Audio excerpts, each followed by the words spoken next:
Assalamualaikum warahmatullahi wabarakatuh. Alhamdulillah, wassalatu wassalamu ala Rasulillah wa ala alihi wa ashabihi wa man walah.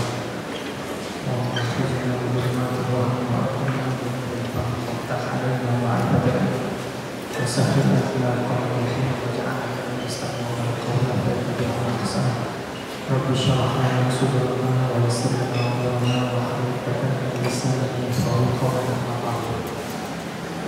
Saya hormati hadirat yang dirahmati Allah. Pada kesempatan kali ini izinkan untuk menyampaikan sebuah kuliah singkat tentang mahasiswa dan ilmu antara mencari informasi dan mencari validitas. Seorang muslim yang baik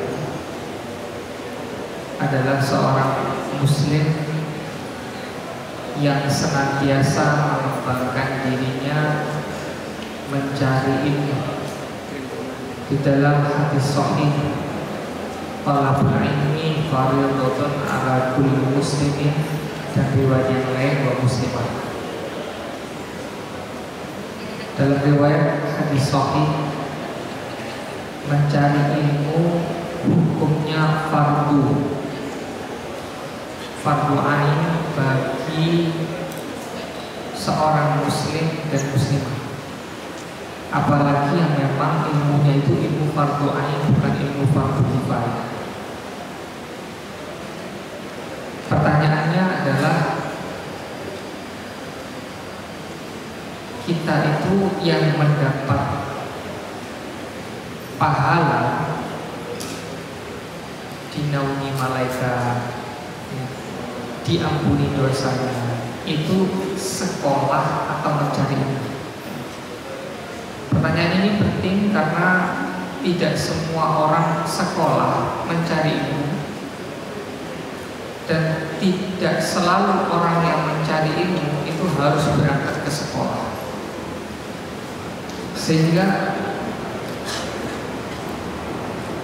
kita perlu memastikan bahwa amal kita di dalam mencari ilmu itu tidak sia-sia. Hadirin yang dirahmati Allah dan hadirat sekalian, selanjutnya kalau sudah mencari ilmu apa yang harus kita cari? Ketika kita berada di dalam kampus universitas, khususnya Indonesia dalam konteks kita, apakah kita masuk kelas itu berniat hanya sekedar mencari informasi ataupun mencari validitas? Apa perbedaan mencari informasi dan melakukan validasi ilmu? Di dalam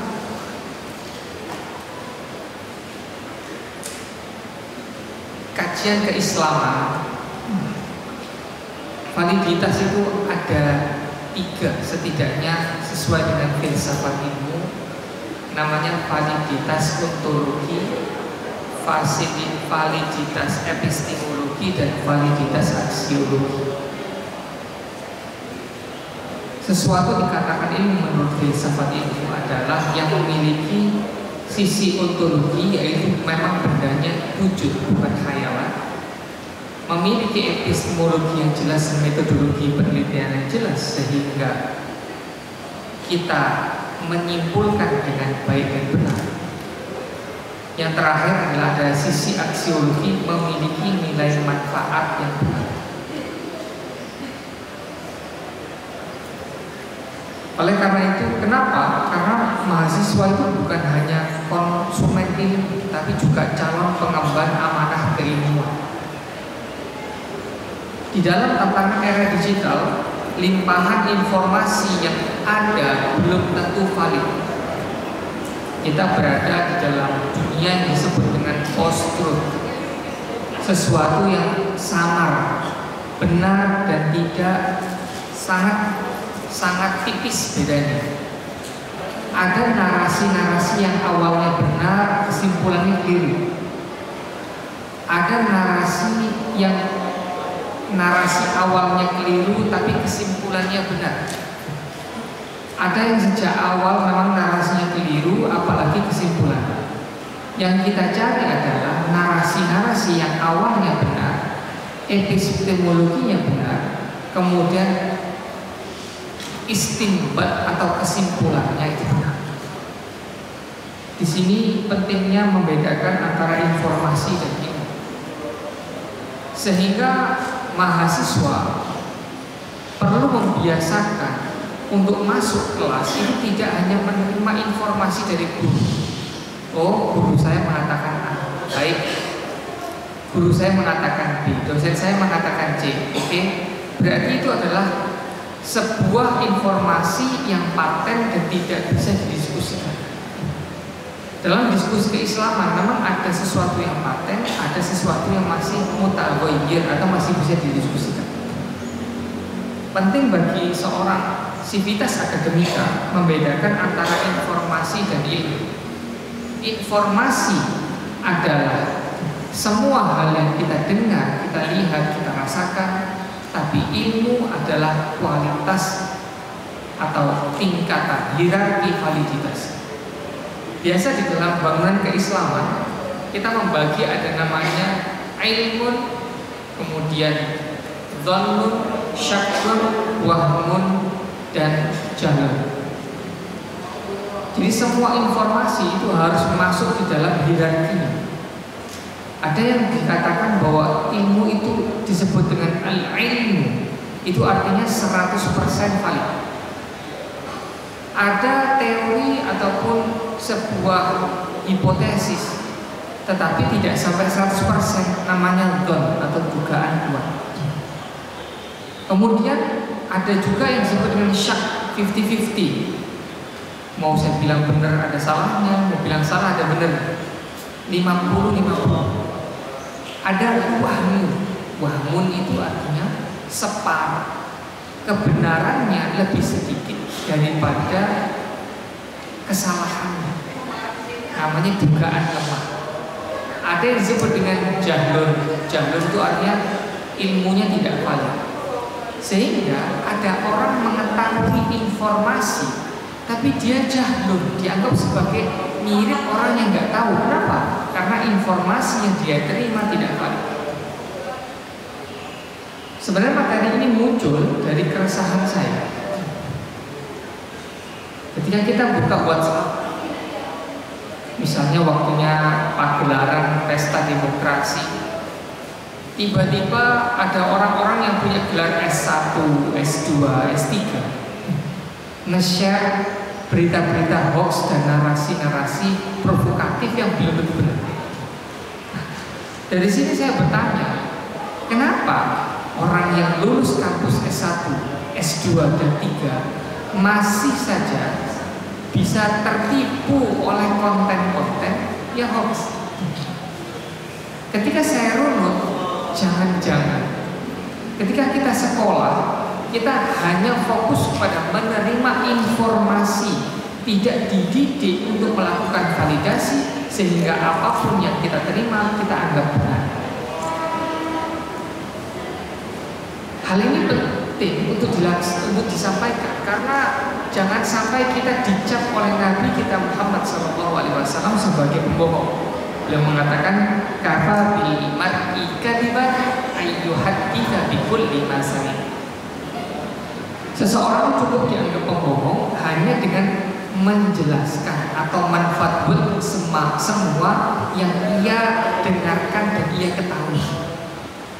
Dari sini kita bisa melihat bahwa sebenarnya agama kita mendorong untuk melakukan validasi, sehingga tidak mudah tertipu oleh narasi-narasi provokatif yang memang kelihatannya benar awalnya tapi akhirnya tidak benar. Betapa sering sekali kita melihat narasi-narasi ini yang berbeda di dalam media-media sosial.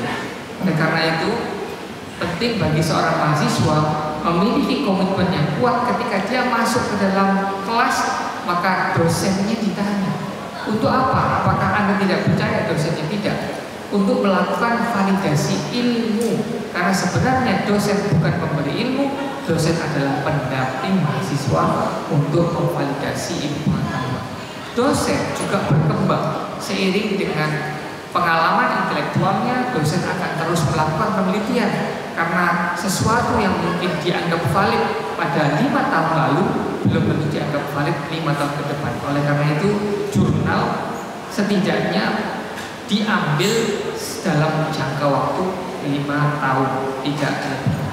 Hadirin yang dirahmati Allah, realita dunia mahasiswa saat ini adalah akses terhadap informasi sangat mudah. Kita bisa mengakses dari Google, media sosial, dan YouTube.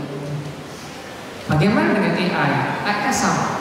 Ada sebuah penelitian mengatakan AI memiliki salah ambil data sekitar puluhan persen. Ada sekitar 30 atau berapa tadi. Jadi dia melihat ada kesalahan dalam AI penyebutan dan dia mensitasi dengan keliru. Di sini menunjukkan bahwa AI pun masih butuh untuk divalidasi, apalagi Google, media sosial, dan YouTube. Banyak yang terjebak dalam konsumsi cepat informasi tanpa kritik dan verifikasi. Akibatnya munculnya sikap sok tahu, malas berpikir kritis, atau ikutan-ikutan tanpa dasar.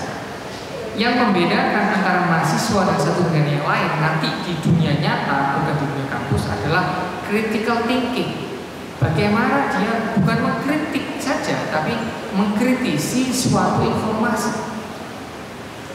Ini juga penting bagi bahkan di dalam diskusi keilmuan. Ada hal-hal yang memang perlu untuk dikritisi. Contoh misalnya secara sederhana, ada perbedaan dalam fikih.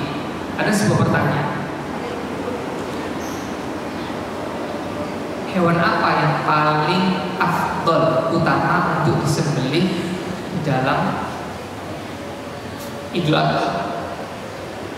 Imam Ahmad mengatakan yang paling disembelih adalah hewan kambing. Karena dulu Nabi Ismail diganti dengan kambing, Nabi Muhammad tidak pernah menyembelih kecuali kambing. Imam Syafi'i punya pendapat lain. Beliau mengatakan yang paling bermanfaat dilihat dari sisi kemanfaatan. Dalilnya beliau mengatakan sedekah di hari Jumat. Kalau orang datang 5 jam sebelum sholat Jumat, maka dia seperti sedekah sapi, sedekah onta. Kalau 4 jam sedekah sapi, kalau 3 jam sebelum Jumatan maka seperti sedekah kambing. Kalau datang sebelum 2 jam nanti seperti sedekah ayam. Kalau 1 jam sedekah telur. Kalau sudah khotibnya naik mimbar, maka semua sudah awaran sedekahnya sudah hilang, pahala sedekah. Dari hierarki ini beliau menyimpulkan bahwa sedekah menyembelih paling bagus adalah yang paling besar manfaat. Di dalam perdebatan ini maka muncul sebuah teori baru yang disesuaikan saja dengan kondisi para penerima. Kalau para penerimanya memang rata-rata orang tua yang rawan kolesterol dan misalnya asam urat, maka jangan disembelih kambing, disembelih daging yang lain, pilih yang sapi. Sehingga dari sini muncul sebuah diskusi para ulama generasi terbaik kita, generasi salaf, ya, tabi'in, sahabat, tabi'in. Beliau itu berdiskusi untuk memvalidasi ilmu pengetahuan, bukan meruntuhkan hadis Nabi, tapi untuk memiliki pemahaman yang tepat sehingga Islam benar-benar akan disampaikan dan dirasakan rahmatan lil alamin. Mencari validitas ini bukan berarti tidak ada dalilnya. Kita lihat dalam surat Al-Hujurat ayat 6, Allah berfirman, ya ayyuhalladzina amanu in ja'akum fasiqun binaba'in fatabayyanu. Wahai orang-orang yang telah beriman, jika datang seseorang yang memang fasik. Fasik itu dianggap sebagai orang yang tidak dianggap kredibel terhadap religiusitasnya kurang agamis, fasik. Fatabayyanu, maka coba cek itu kabar beritanya benar atau tidak. Antusibu qauman bijahalatin, jangan sampai kalian terkena, ada suatu golongan terkena karena tidak valid pengetahuan. Fatusbihu ala ma fa'altum nadimin, sehingga nanti kalian akan berakhir penyesalan. Itu arahan dari Allah, Quran Surat Al-Hujurat ayat 6. Sehingga orang-orang yang menyesal, yang tidak melakukan validitas di dalam ayat ini adalah orang-orang beriman. Ayat ini secara mafhum mukhalafah menunjukkan, mengisyaratkan ada loh orang-orang yang beriman tapi tidak melakukan validasi ilmu pengetahuan sehingga pengetahuan invalid dan kemudian menyesal di kemudian hari.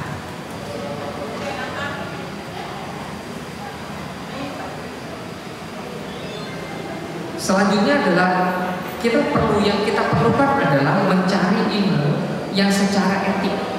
Maka ada amanah ilmiah, tidak menyebarkan hoax, bertanya kepada ahlinya. Seperti fas'alu ahla dzikri in kuntum la ta'lamun. Di sini ada potongan ayat antara ayat tersebut.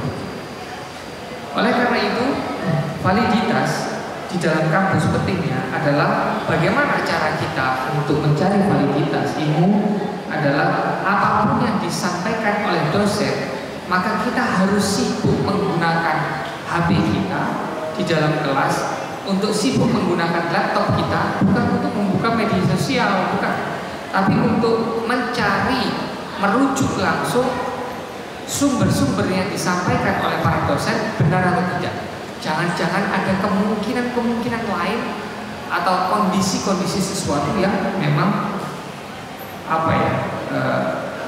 teori ini masih muqayyad Islam. Muqayyad itu masih punya syarat. Ini teori ini benar kalau syaratnya seperti ini, kalau faktornya seperti ini, kalau tidak faktor seperti ini maka tidak benar. Yang kedua adalah bertanya kepada dosen atau mentor, bukan hanya pada mesin pencari. Saya melihat ada kecenderungan mahasiswa, pelajar SMA kalau bertanya itu pasti akan dimarahi teman-temannya, apalagi kalau jamnya sudah berakhir, pasti ditimpuk sama teman-teman. Kenapa itu terjadi? Dan ini adalah upaya penggerusan nilai validitas itu sendiri. Kalau ada anak atau mahasiswa bertanya, itu jangan apa sih nilainya? Lah, justru orang bertanya itulah ilmu. Sudah ada perkataan ulama mengatakan pertanyaan yang baik adalah separuh ilmu. Maka kalau orang masuk kelas tidak pernah bertanya pada dosennya, itu ilmunya setengah aja nggak nyampe. 50% nggak, jangankan 100%, 50% nggak. Yang ketiga adalah mengkritisi informasi. Siapa yang menyampaikan? Lembaga riset mana yang menyampaikan? Niatnya apa? Kemudian apa kepentingan yang bisa kita lihat dari indikator-indikatornya? Misalnya ini berafiliasi kepada seluruh kelompok tertentu. Lembaga ini afiliasinya kepada kelompok tertentu. Dia dari NGO luar negeri. Apa agenda-agenda yang mungkin diusung sehingga informasi ini tidak valid? Contoh misalnya, gampangnya waktu itu ada sebuah penelitian mengatakan bahwa Depok adalah kota yang intoleran, misalnya seperti itu. Apakah ini pasti benar? Belum tentu. Pasti salah? Belum tentu juga. Maka yang kita lakukan adalah lihat siapa yang menyampaikan, apa niatnya dan apa yang kepentingannya. Maka menjadi mahasiswa pencinta ilmu itu tidak boleh memburu informasi, tetapi satu, membangun tradisi intelektual, membaca, berdiskusi, menulis, berdialog, mengikuti seminar dan menulis jurnal. Kemudian yang kedua, menjaga adab. Maksudnya adabnya adalah etika ilmiah terhadap ilmu dan guru. Kita hormati ilmu ini dan kita hormati guru kita sesuai dengan kapasitas masing-masing. Yang ketiga adalah mencari hikmah dan kebenaran sebagai bentuk ibadah dan jihad intelektual. Oleh karena itu, menutup dari sebuah kajian singkat zuhur ini, kalau Anda kuliah, belajar di majelis ilmu, di sekolah, di kampus hanya untuk mencari ijazah, mencari stigma sosial yang baik, maka Anda hanya sekolah. Kita tidak termasuk orang-orang yang dijanjikan oleh Rasulullah akan mendapatkan ampunan dari Allah, akan mendapatkan rahmat dari Allah. Kenapa? Karena memang kita masuk hanya mencari absensi, bukan mencari validasi. Oleh karena itu, tentu masuk kampus adalah hal yang mending daripada tidak. Akan tetapi perjalanan kita masuk kampus ini bukan akhir dari segalanya. Ini adalah awal dari perjalanan intelektual kita. Maka tegakkan nilai, tegakkan, kuatkan komitmen kita masuk kelas, bukan untuk niat yang lain. Niatkan lillahi ta'ala, mencari validasi ilmu supaya menghindari penyesalan di akhir. Oleh karena itu, penutup ini ada sebuah quote dari guru saya. Apa bedanya orang berilmu yang sadar dan orang yang sekedar mencari informasi? Bedanya adalah mengetahui propaganda di awal dan mengetahui propaganda di akhir. Al-alimu al-fitnatu yafhamuha al-alimu fi awwaliha wa yafhamuha al-jahilu fi akhiriha. Apa bedanya orang alim, ya orang yang mencari validasi dan hanya sekedar mencari informasi, adalah menyadari kalau ini itu propaganda di awalnya itu orang alim, tapi kalau menyadari di akhirnya maka dia adalah orang yang sekedar mencari informasi itu. Jadi selama ini kita dibohongi, itu adalah narasi orang-orang yang mencari informasi. Tapi kalau narasi orang yang mencari validasi sejak awal, saya tahu ini propaganda, saya tahu ini benar, saya tahu ini arahnya kemana, dia bisa mendeteksi di awal, maka di mana letak kita? Apakah Anda, saya, kita semua mendeteksi propaganda, mendeteksi narasi fiktif di awal atau di akhir? Itulah yang akan menentukan tingkat validitas keilmuan kita, ataukah kita hanya sekedar mencari informasi. Allahumma waffiq. Assalamualaikum warahmatullahi wabarakatuh. Dari sini, jika ada yang bertanya,